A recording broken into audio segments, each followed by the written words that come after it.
बहुत लोग इस बात पर हैरान हैं कि कांग्रेस पार्टी ने, जिसको इतना सियासी तजुर्बा है, जिसमें एक से बढ़कर एक दिग्गज नेता हैं, दिग्गज कद्दावर तजुर्बेकार सीनियर नेताओं की कोई कमी नहीं है, उस पार्टी ने मुशायरों में वाहवाही लूटने वाले एक शायर को इतनी बड़ी जिम्मेदारी आखिर कैसे दे दी। बात इमरान प्रतापगढ़ी की हो रही है।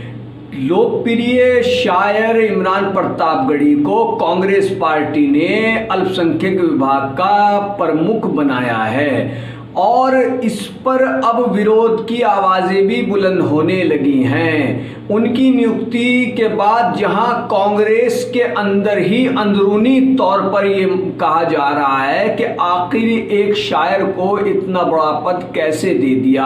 हालांकि कांग्रेस के नेता स्पष्ट रूप से कुछ नहीं कह रहे हैं, लेकिन बताया जाता है कि कांग्रेस के अंदर भी कमियां ज़्यादा तौर पर इस बात को लेकर नाराज़गी और चर्चा है कि आखिर इतनी पुरानी पार्टी ने कैसे एक शायर को इतना बड़ा पद दे दिया, उसको इतनी बड़ी जिम्मेदारी दे दी।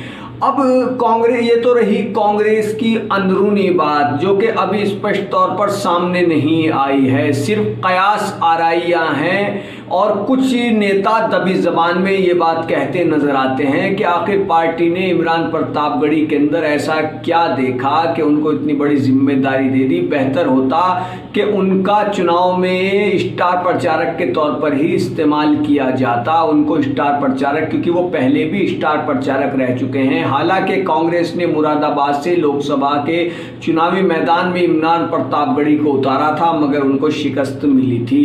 अब बात करते हैं खुले तौर पर इमरान प्रतापगढ़ी के विरोध की। जी हाँ, खुले तौर पर इमरान प्रतापगढ़ी का जो विरोध हुआ है वो भारत के मुस्लिम संगठनों में से एक प्रमुख संगठन मजलिस मुशावरत ने किया है। मजलिस मुशावरत के अध्यक्ष ने इमरान प्रतापगढ़ी की इस नियुक्ति को अजीबोगरीब करार दिया है। वो अपने एक ट्वीट में क्या कहते हैं, ज़रा आप ये जानिए।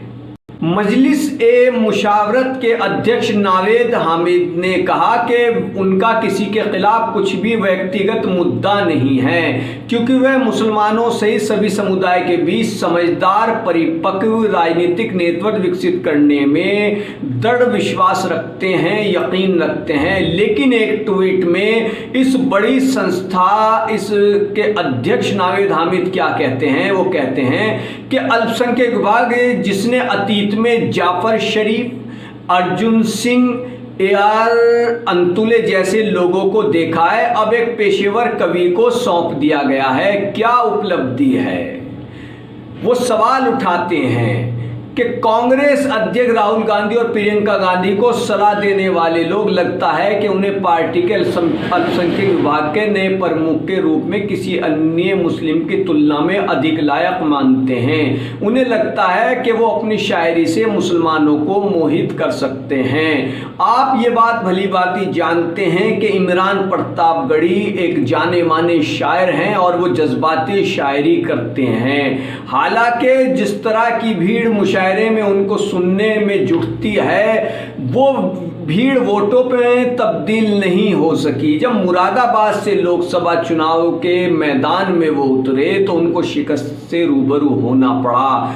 वो भीड़ आखिरकार वोटों में तब्दील क्यों नहीं हो सकी? और ये इमरान प्रतापगढ़ी के साथ ही नहीं है, बल्कि बड़े बड़े लोगों के साथ ऐसा होता आया है। कोई फिल्म स्टार हो या कोई दिग्गज नेता हो, जब वो किसी जनसभा में जाता है या किसी प्रोग्राम में, लोग उसको देखने के लिए काफ़ी भीड़ जुट जाती है।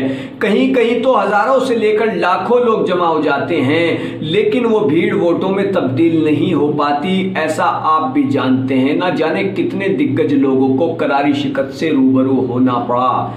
अब बात करते हैं कि कांग्रेस ने इमरान प्रतापगढ़ी को आखिर क्यों इतना बड़ा पद दिया है। दरअसल इसकी वजह है ओवैसी, असदुद्दीन ओवैसी, ऑल इंडिया मजलिस इत्तेहादुल मुस्लिमीन के चीफ। अब आपको ये बात ज़रा हैरत में डाल देगी कि ओवैसी की वजह से क्यों आके इमरान प्रतापगढ़ी शायर को कांग्रेस ने इतनी बड़ी जिम्मेदारी दी है, तो इसको आप ज़रा इस तरह से समझ सकते हैं। मैं आपके सामने ज़रा कुछ पूर्व में जाता हूं और आप उससे फिर अंदाज़ा लगा सकते हैं कि कांग्रेस ने ओवैसी के वोट, जो ओवैसी वोटों का बिखराव करते हैं, उसको एकजुट करने के लिए ये सियासी दांव चला है। तो ज़रा ये समझिए आप। ऑल इंडिया मजलिस इत्तेहादुल मुस्लिमीन ने कुछ वक्त पहले महाराष्ट्र, उसके बाद बिहार और फिर पश्चिम बंगाल में चुनाव लड़ा।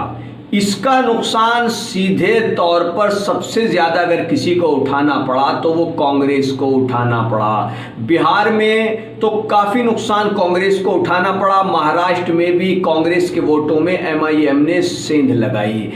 एमआईएम ज़्यादा मजबूत तरीके से भले ही ना उभरी हो, हालांकि महाराष्ट्र में उसको कुछ कामयाबी मिली, तो बिहार की विधानसभा की 5 सीटों पर ऑल इंडिया मजलिस इत्तेहादुल मुस्लिमीन ओवैसी की पार्टी ने अपना परचम बुलंद करने में कामयाबी हासिल की।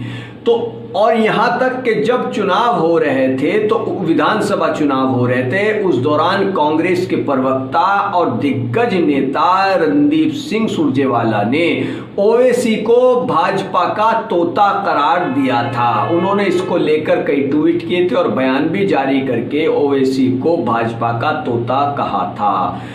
अब आप इससे समझ सकते हैं कि महाराष्ट्र, बिहार, पश्चिम बंगाल में ओवैसी भले ही कामयाब इतने मजबूत ना हुए हों, लेकिन उन्होंने कांग्रेस के वोट बैंक में सेंध लगाई। कांग्रेस का पक्का मुस्लिम वोट बैंक बट गया और कांग्रेस को इन राज्यों में बुरी तरह हार का सामना करना पड़ा। एमआईएम चीफ असदुद्दीन ओवैसी का बेबाक अंदाज, उनका तकरीर करने का, भाषण देने का जो स्टाइल है, वो खास तौर से मुस्लिम युवाओं को अपनी ओर आकर्षित करता रहा है। कांग्रेस को यही डर सता रहा है कि अगर ओवैसी ने उत्तर प्रदेश में भी अकेले दम पर चुनाव लड़ा तो इसका नुकसान भी उठाना पड़ सकेगा।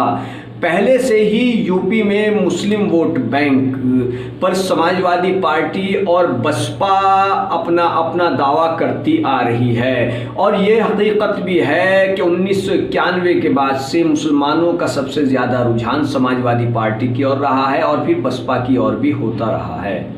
ऐसे में अगर एमआईएम चुनाव लड़ती है तो इसका नुकसान भी कांग्रेस को ही उठाना पड़ेगा।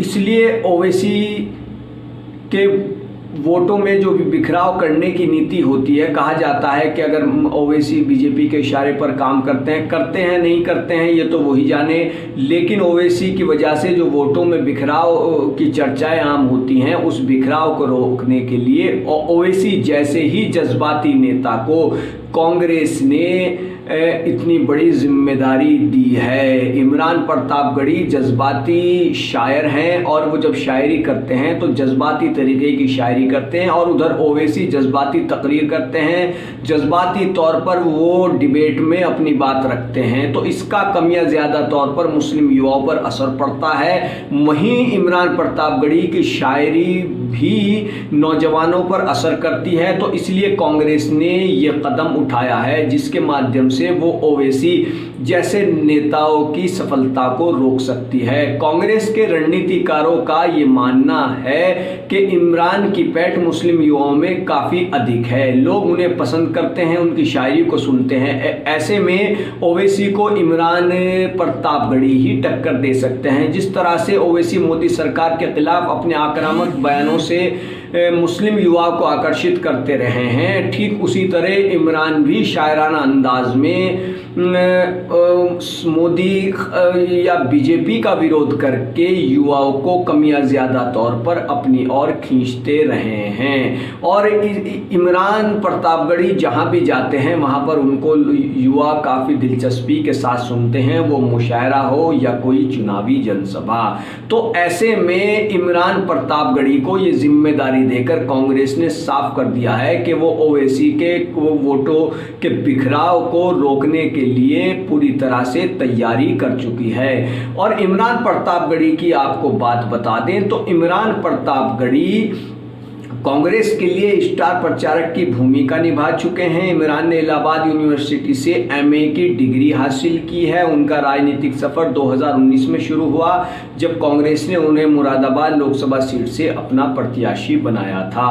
तो इन सब बातों से साफ है कि इमरान प्रतापगढ़ी पर कांग्रेस ने जज्बाती सियासी दांव चला है और इसी के चलते उन्होंने इमरान प्रतापगढ़ी को ये जिम्मेदारी दी है। हालांकि कांग्रेस के अंदर और अब मैंने आपको बताया कि मजलिस मुशावरत के अध्यक्ष ने भी उनका विरोध किया है और कहा है कि इतनी बड़ी जिम्मेदारी एक शायर को कांग्रेस ने आखिर कैसे दे दी। तो बने रहिए हमारे साथ और कीजिए सब्सक्राइब, ज़्यादा से ज़्यादा लाइक। धन्यवाद।